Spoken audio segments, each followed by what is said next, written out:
Assalamualaikum warahmatullahi wabarakatuh. Perkenalkan, nama saya Desi Melawati dengan NIM 19010020.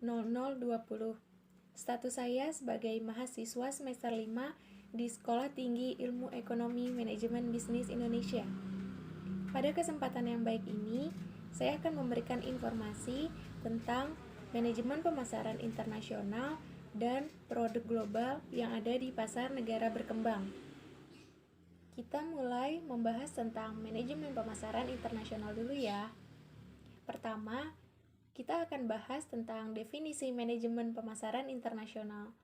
Manajemen pemasaran internasional adalah kegiatan pemasaran yang melewati batas-batas lebih dari satu negara.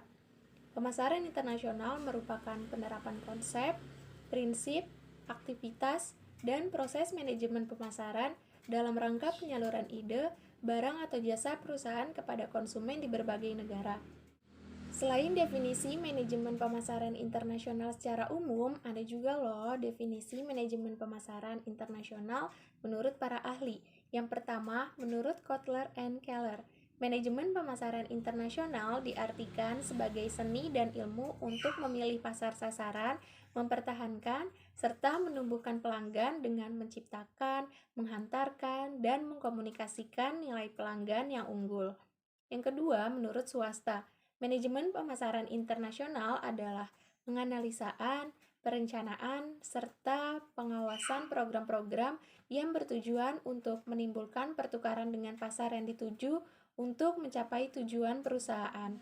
Yang ketiga, menurut Darmesta dan Handoko, manajemen pemasaran internasional adalah salah satu kegiatan pokok yang dilakukan oleh perusahaan untuk mempertahankan kelangsungan agar perusahaannya berkembang dan mendapatkan laba.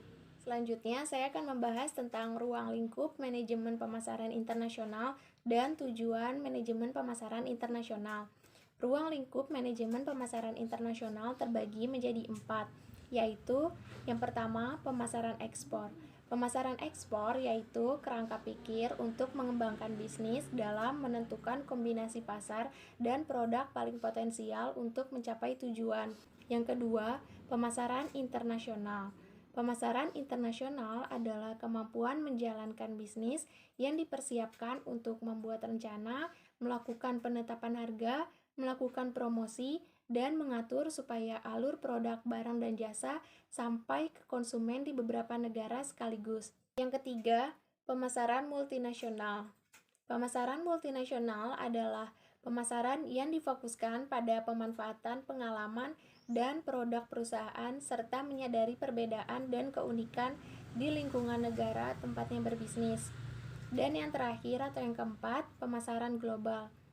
Pemasaran global adalah kegiatan ekonomi jual beli produk dalam global market yang dilakukan oleh masyarakat dunia. Tujuan manajemen pemasaran internasional. Yang pertama, memenuhi alasan untuk produksi suatu produk dengan mengidentifikasi permintaan asing yang ada atau potensial. Yang kedua, penciptaan barang yang paling memenuhi persyaratan pasar internasional dibandingkan dengan barang yang diproduksi oleh pesaing. Yang ketiga, informasi yang andal, akurat, dan tepat waktu tentang pasar internasional, struktur, dan dinamika permintaan konsumen, selera, preferensi konsumen asing. Yang keempat, koordinasi dan perencanaan produksi, penjualan, kinerja keuangan dengan mempertimbangkan kepentingan pasar internasional. Yang kelima, meningkatkan metode dan teknik produk komersial. Setelah membahas tentang manajemen pemasaran internasional, sekarang kita bahas ke topik utama, yaitu produk global di pasar negara berkembang. Tapi sebelum masuk ke pembahasan utama, saya akan memberikan informasi tentang apa itu produk global dan apa itu pasar di negara berkembang. Produk global merupakan segala sesuatu yang dibuat untuk ditawarkan di pasar global yang bertujuan untuk memenuhi kebutuhan warganya di suatu negara. Transaksi produk global ini mencakup seluruh dunia. Sedangkan pasar di negara berkembang yaitu pasar yang memiliki beberapa karakteristik pasar yang maju tetapi tidak sepenuhnya memenuhi standarnya. Ini termasuk pasar yang mungkin menjadi pasar maju di masa depan atau di masa lalu. Pasar negara berkembang umumnya tidak memiliki tingkat efisiensi pasar dan standar yang ketat dalam peraturan sekuritas untuk menjadi setara dengan negara maju. Yuk langsung kita bahas topik utama tentang produk global yang ada di pasar negara berkembang. Yang akan saya bahas kali ini yaitu PT Indofood. Pertama, saya akan membahas tentang sejarah PT Indofood. PT Indofood merupakan salah satu perusahaan mie instan dan makanan olahan terkemuka di Indonesia yang menjadi salah satu cabang perusahaan yang dimiliki oleh Salim Group. Pada tahun 1980, PT Indofood mulai bergerak di pasar global dengan mengekspor mie instan ke beberapa negara. Pada tahun 1994, terjadi penggabungan di lingkup Indofood Group, sehingga mengubah namanya menjadi PT Indofood CBP Sukses Makmur Tbk, yang khusus bergerak dalam bidang pengolahan mie instan.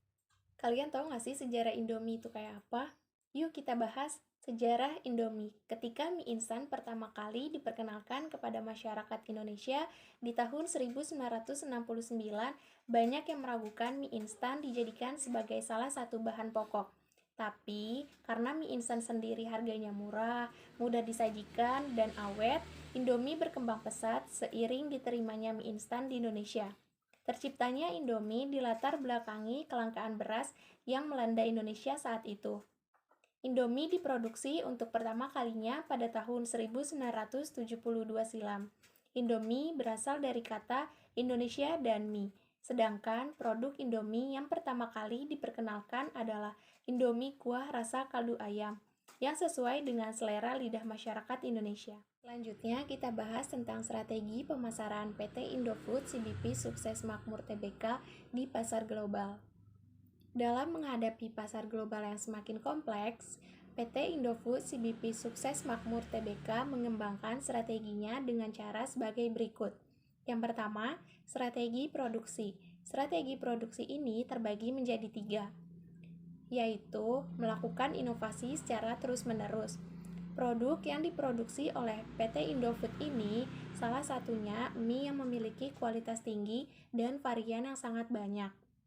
Hal tersebut menunjukkan bahwa Indomie ingin terus memberikan mie yang berkualitas baik kepada konsumennya dengan terus melakukan inovasi untuk menghasilkan cita rasa mie yang sesuai dengan selera konsumen.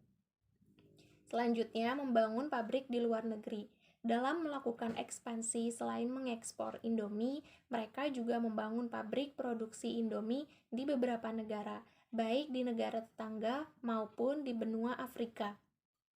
Standarisasi produk. Salah satu keunggulan Indomie adalah cita rasa yang diterima di seluruh dunia. Oleh karena itu, kegiatan produksi yang dilakukan Indomie telah terstandarisasi di seluruh pabriknya di dunia, baik dari segi kemasan dan produk untuk mempertahankan kualitas dan rasa. Yang kedua, strategi lokasi. PT Indofood CBP Sukses Makmur Tbk ini memiliki beberapa pabrik dan gudang di Indonesia maupun di luar negeri. Adanya pabrik dan gudang di beberapa negara ini mampu menyediakan penetrasi yang sangat luas melalui rantai suplai dan penghantaran. Yang ketiga, strategi promosi. Promosi yang dilakukan Indomie adalah dengan melalui tagline Indomie Seleraku, sebuah jingle iklan yang diingat masyarakat terhadap produk makanan mie instan ini. Indomie juga melakukan promosi dengan memasang billboard maupun iklan di TV.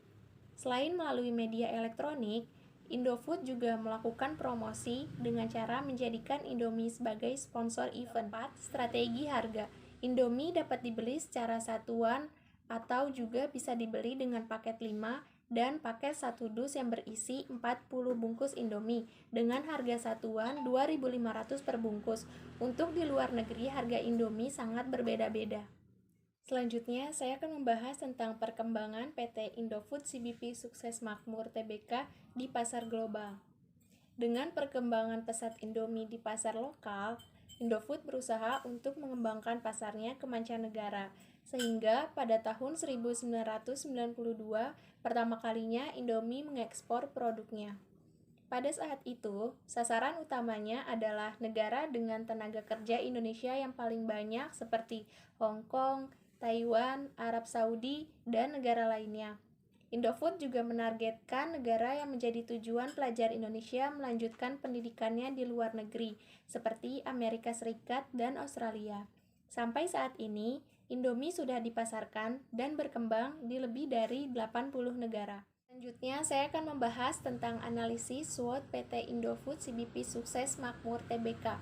Analisis pertama, kekuatan. Yang pertama, cita rasa khas Indonesia. PT Indofood berusaha untuk menghadirkan produk-produk khas dalam negeri. Contohnya saja varian rasa dari Indofood yang akrab di lidah orang Indonesia. Yang kedua, memiliki banyak anak perusahaan. Seperti terlansir pada situs resminya, perusahaan ini memiliki 5 grup bisnis. Ketiga, banyak penghargaan dan reward yang didapatkan. Hal ini membuktikan bahwa perusahaan Indofood adalah perusahaan yang berprestasi baik tingkat nasional maupun internasional. Yang kedua, yaitu analisis kelemahan. Pertama, ada terlalu banyak brand yang dikeluarkan. Merek yang dikeluarkan terlalu banyak, seperti pada produk susu, ada beberapa macam merek, tak hanya satu. Yang kedua, permintaan pasar yang belum terpenuhi. Karena cepatnya pergantian varian dari produk-produk Indofood, masyarakat yang ingin produk tertentu menjadi tidak terpenuhi permintaannya dan terpaksa menerima varian-varian baru yang belum akrab di lidah konsumen.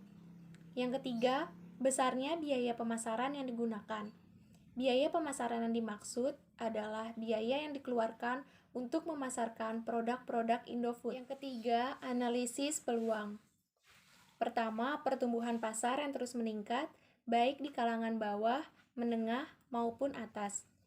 Pertumbuhan pasar yang terus meningkat ini merupakan suatu peluang bagi PT Indofood untuk mendistribusikan produknya lebih gencar lagi. Yang kedua, segmentasi pasar yang tidak terlalu signifikan karena produk yang dikeluarkan terus menyesuaikan untuk dikonsumsi pria atau wanita, baik tua maupun muda. Yang ketiga, memanfaatkan elektronik bisnis dalam membantu mengembangkan pasar dan memperkenalkan produk melalui internet. Yang terakhir yaitu ancaman. Ancamannya yang pertama, semakin ketatnya persaingan karena produk-produk sejenis dan pemasaran yang lebih inovatif. Yang kedua, tidak fokus terhadap satu jenis produk.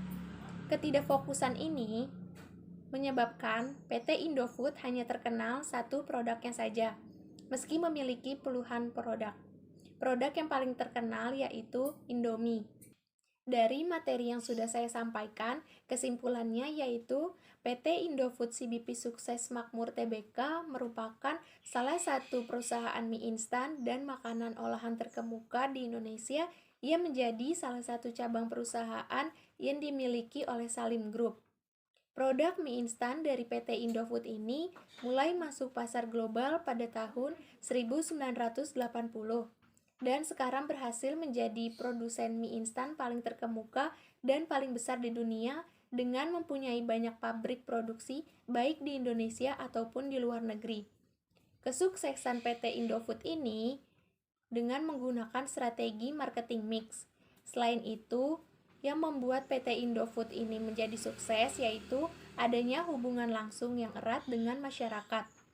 Saya yakin PT Indofood ini dapat berkembang lebih pesat dan mampu bersaing dengan produk sejenis lainnya karena selalu mengutamakan kualitas dan membuat produk sesuai dengan keinginan konsumen. Mungkin materi itu saja yang bisa saya sampaikan. Semoga yang sudah saya sampaikan bisa bermanfaat bagi kita semua. Kurang lebihnya mohon maaf. Wassalamualaikum warahmatullahi wabarakatuh.